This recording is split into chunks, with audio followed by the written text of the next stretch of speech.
In the previous message, we stated that Yakub required the Caucasian man to mix with the original people, and that such mixing predisposed the original people to the genetic nature of the Caucasian man. Let us go further into this. The Honorable Elijah Muhammad states, in the days of Yakub's grafting of the present white race, a new and unalike race among the black nation for 600 years, his law was that they should not allow the birth of a black baby in their family, but the white, the devil, should mix their blood with the black nation in order to help destroy black, but they should not allow the black to mix with their blood. His aim was to kill and destroy the black nation. It is the sperm, or male sperm, well, of course, that determines whose blood is mixed with whom. Why did Yakub require the Caucasian or white man to mix his blood with the original black woman? Caucasian sperm lessens the strength of the original nation because it is a weak and wicked sperm. How so? The Caucasian sperm contains the genetic propensities, meaning an innate drive towards immorality developed through the grafting process. The propensities to lie, steal, murder, and a general weakness to readily succumb to the low desires of the flesh, which includes envy, jealousy, selfishness, arrogance, and as we are witnessing at a just shocking manifestation, self-righteousness. This sheds significant light on the reason why military invasions and conquests by Caucasian soldiers always included the massive rape of the indigenous women. Rape in this sense was an essential weapon in the global rule of the Caucasian people. I hope you're listening. The aim of such ghastly atrocities was and is to produce offspring that is closer to the genetic nature of the conquerors. This compromises the future of the indigenous people, the original people, by making offspring that is prone to wholeheartedly accept the immoral doctrines of the Caucasian conquerors.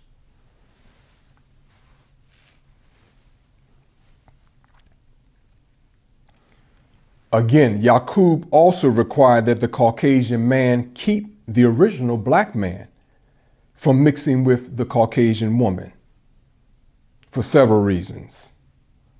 Well, before I get to the reasons, we know this is a reality because once upon a time they had a reckless eyeball law, which if you as a black man even looked in the way of the Caucasian woman, you could be beaten or killed.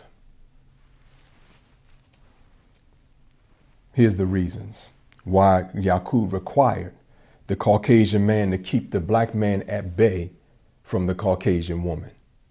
First, by ensuring that the Caucasian woman only mated with the Caucasian man.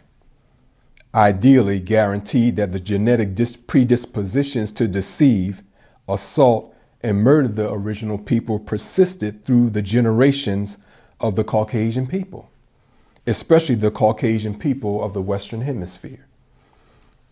In other words, we can continue to manufacture those who are innately hateful of the original people.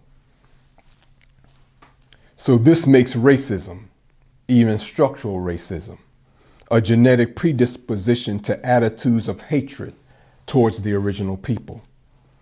This is why we are still confronting racism, not generations, but 6,000 years since they were made on the island of Patmos. Second, Yakub did not want the Caucasian people to introduce a black baby into the Caucasian race, because the opposite would occur. That is, the essence of the original black man's genetic nature would proliferate the Caucasian race. Again, this does not imply that the ovum does not have a consequential role on the genetic quality of the offspring. It certainly does, especially as it pertains to the quality of the mind and heart of the woman, and serving as a firm resting place to nurture the new life. The woman's love for Allah, God, in the man, combined with the care and love she attends to herself, is essential in nurturing the new life in her womb. Now, this is among the reasons why Master Fard Muhammad's father did not need an original black woman to produce Master Fard Muhammad. Again, Master Fard Muhammad's mother was of the Caucasian race, yet her womb produced this magnificent human being, the most powerful human being who has ever lived and who ever will live. Think over that fact. A Caucasian person in his or her right mind would take honor in this reality.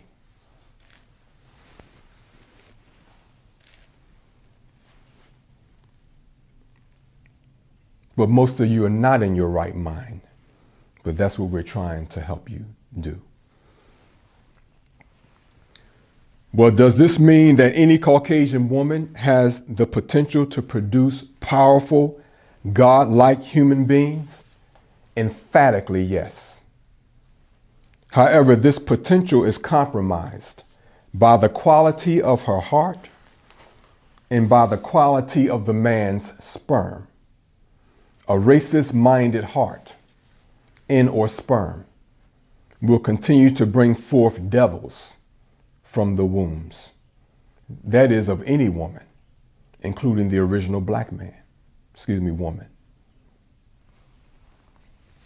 The horrific state of the world is proof of this. So what intelligent woman wants to go down in history as bringing forth devils from her womb, especially in this time, in the presence of Allah, wherein He is ridding the earth of devils forever?